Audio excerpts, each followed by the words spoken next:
Hi friends, welcome to பிஜிஸ் kitchen. இன்றைக்கி ஒரு ஈஸியான ஹெல்த்தியான டின்னர் ரெசிபி தான் பார்க்க போகிறோம். இதை நம்ம மார்னிங் பிரேக்ஃபாஸ்ட்டாக கூட செஞ்சு கொடுக்கலாம். காலிஃப்ளவர் உருளைக்கிழங்கு சேர்த்து பராத்தா எப்படி செய்கிறதுன்றது பார்க்கலாம். இந்த ஸ்டஃபிங் நான் காலிஃப்ளவரும் உருளைக்கிழங்கும் எடுத்திருக்கேன். இது ரெண்டும் மிக்ஸ் பண்ணி செய்கிறதுனால ரொம்ப டேஸ்ட்டாகவும் இருக்கும். இந்த மாதிரி டிஃப்ரெண்ட்டாக குழந்தைங்களுக்கு செஞ்சு கொடுங்க, குழந்தைங்களும் விரும்பி சாப்பிடுவாங்க. எப்போவுமே நம்ம சப்பாத்தியை செஞ்சு கொடுக்கறத விட இந்த மாதிரி டிஃப்ரெண்ட்டாக செஞ்சு கொடுங்க. அது எப்படி செய்கிறதுன்னு பார்க்கலாம். நான் இன்றைக்கி 2 கப் கோதுமை மாவு எடுத்திருக்கேன். கோதுமை மாவை ஃபஸ்ட்டு ஜலிச்சு எடுத்துக்கலாம். இது கூடவே தேவையான அளவு உப்பு சேர்த்துக்கோங்க. உப்பு சேர்த்துட்டு தேவையான அளவு தண்ணி சேர்த்துக்கலாம். இதில் 8 பீஸ் வரும்.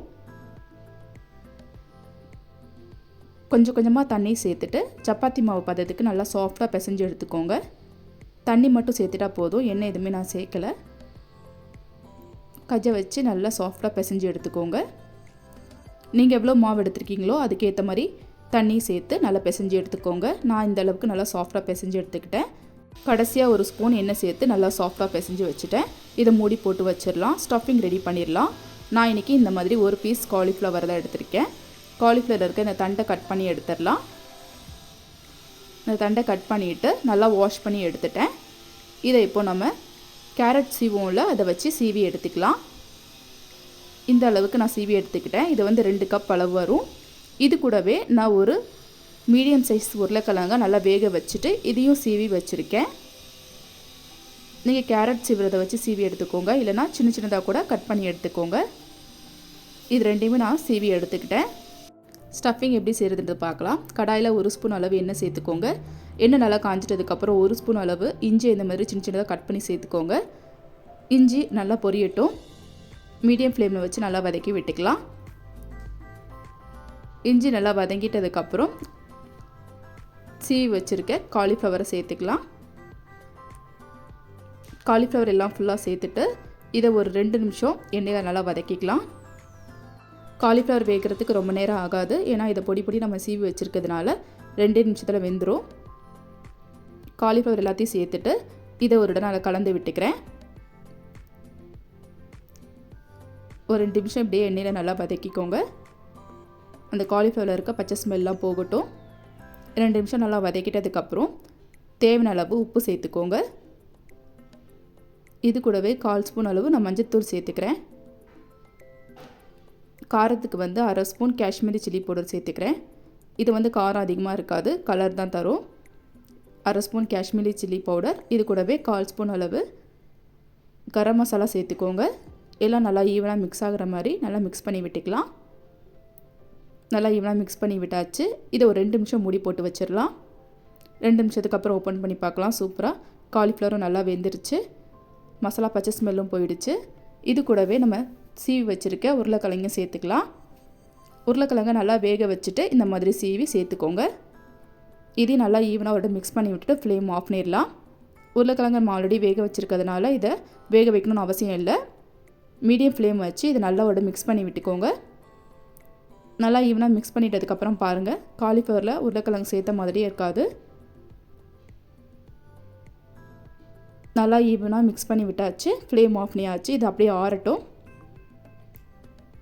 இப்போ சப்பாத்திக்கு நம்ம உருண்டை பண்ணி எடுத்துக்கலாம். ஸ்டஃபிங்கும் ரெடி ஆகிடுச்சு. இதை நான் பீஸ் போட்டு எடுத்துக்கிறேன். இதில் ஒரு 8 பீஸ் வந்தது. நீங்கள் எப்போ மாவு பிசையும் போது நல்லா சாஃப்டாக பிசைஞ்சு எடுத்துக்கோங்க சப்பாத்திக்கு.